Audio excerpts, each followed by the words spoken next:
Bongbong bangag yan.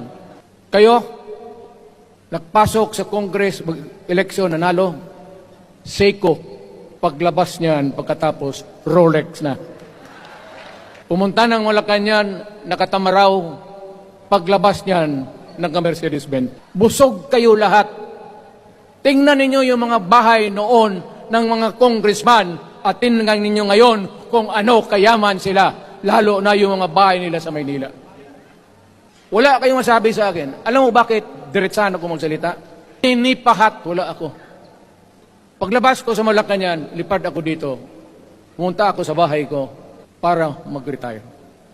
Ayaw ko sanang bumalik. Ayaw ko na. Matanda na ako. Putang ina, napapandol lang ako dyan.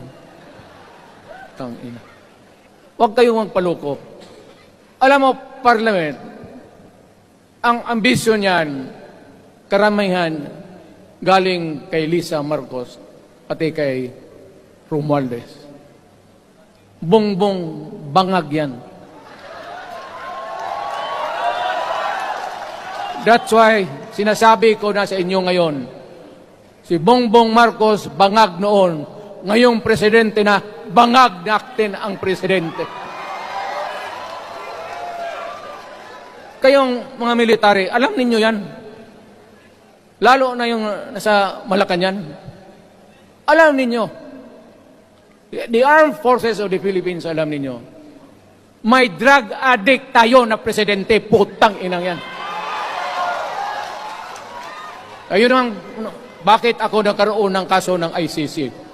Sabi nila, pinapagpatay ko raw yung mga drug pusher at drug addict. Mabutit na lang, wala na ako sa pwesto, baka kasali ka pa. No, Mr. President, pinilit ninyo kami. Kayo yung sa Bisaya, kinikitoy mo yung Pilipino. You are testing the waters. Not even. You are, pushing to the limits ang pasensya ng Pilipino. Wag na wag mong gawin yan. Bongbong bangag yan.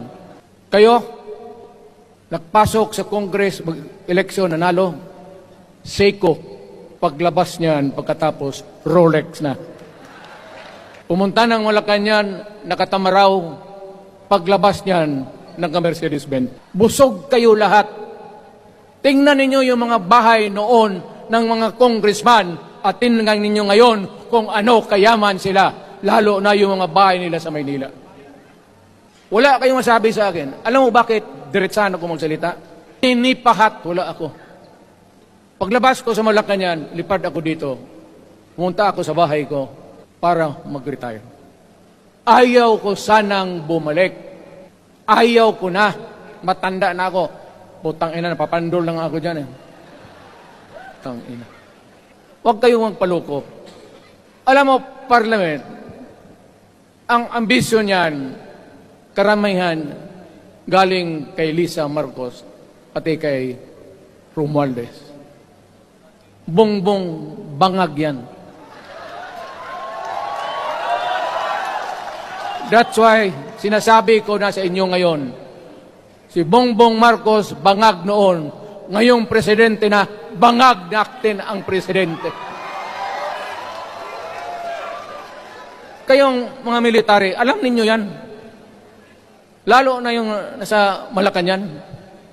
Alam ninyo, the armed forces of the Philippines, alam ninyo, may drug addict tayo na presidente, putang inang yan.